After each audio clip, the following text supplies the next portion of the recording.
श्री स्वामी समर्थ। आजच्या व्हिडिओमध्ये आपण गुरुवारच्या दिवशी गुरुचरित्रामधील हा अध्याय वाचायचा आहे। गुरुचरित्रामधील हा अध्याय वाचल्याने आपल्यावर जो काही कर्जाचा डोंगर असेल तो कमी होतो। त्यामुळे गुरुवारच्या दिवशी आपण हा उपाय करायचा आहे। बघा, आपण सर्वजण खूप कष्ट करतो, मेहनत करतो, पण तरीही कधी कधी काही वेळेला आपल्याला उसने पैसे घ्यावे लागतात, कर्ज हे घ्यावं लागतं। काहींचं हे घेतलेलं कर्ज काही केल्याने संपत नाही किंवा ते कर्ज फिटत नाही। तर मग अशा वेळेस आपण देवाला सांगायचे आहे की तुम्ही माझी साथ द्या, मला या कर्जातून मुक्त करा, माझ्या डोक्यावरील कर्जाचा डोंगर कमी करा। यासाठी हा उपाय करायचा आहे। चला तर मग व्हिडिओला सुरुवात करू।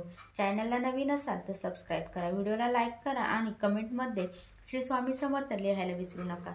गुरुचरित्रामधील हा जो अध्याय आहे याचे पठण केल्यामुळे आपल्याला जर का पैशाची तंगी असेल, जर आपला एखादा व्यवसाय बंद पडला असेल, नोकरीमध्ये यश मिळत नसेल, तर या गोष्टींसाठी या अध्यायाचे पठण आपण दररोज सुद्धा करू शकतो। जर आपल्याभोवती कर्जाचा डोंगर असेल तर 11 गुरुवार हा उपाय आपल्याला करायचा आहे। साक्षात दत्त निवास असलेले पवित्र वृक्ष म्हणून औदुंबराची ओळख आहे। 21 गुणांनी परिपूर्ण औदुंबर वृक्षाखाली सद्गुरू माऊली दत्तांनी साधना केली होती। औदुंबराला भूतलावरील कल्पवृक्ष म्हणतात। प्रभू विष्णूंनी औदुंबराला आशीर्वाद दिला आहे की याला सदैव फळं येतील, तसेच या झाडाच्या भक्तीने सर्व मनोकामना पूर्ण होतील। या झाडाचे दर्शन केल्याने आपली जे मनातील राग आहे, उग्रता आहे, ती शांत होते। या झाडाला नियमित प्रदक्षिणा घातल्याने आपत्ती प्राप्ती सुद्धा होते।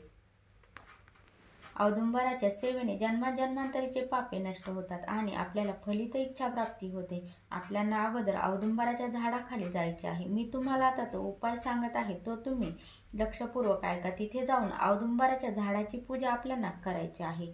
अगोदर तिथे आपल्याला जाऊन त्या झाडाला 5 प्रदक्षिणा पाणी घालायचे आहे। त्यानंतर अष्टगंध, हळद, कुंकू तिथे अर्पण करायचे आहे आणि दत्त महाराजांना सांगायचे आहे, हे दत्त गुरु महाराज, हे स्वामी महाराज, मी आजपासून 11 गुरुवार तुमची ही सेवा करणार आहे। माझ्यावरील कर्जाचा जो काही डोंगर आहे तो कमी व्हावा, ते लवकरात लवकर फिटावं, यासाठी मी हे 11 गुरुवार तुमची सेवा करणार आहे। मला या कर्जातून लवकरात लवकर मुक्त करा, मला मार्ग दाखवा, असा संकल्प तिथे झाडाखाली सांगायचा आहे। आणि हा उपाय तुम्हाला 11 गुरुवार करायचा आहे आणि प्रत्येक गुरुवारी सांगितल्याप्रमाणे तिथे जाऊन पूजा करायची आहे। आणि मग तो गुरुचरित्रामधील 18वा अध्याय वाचायचा आहे।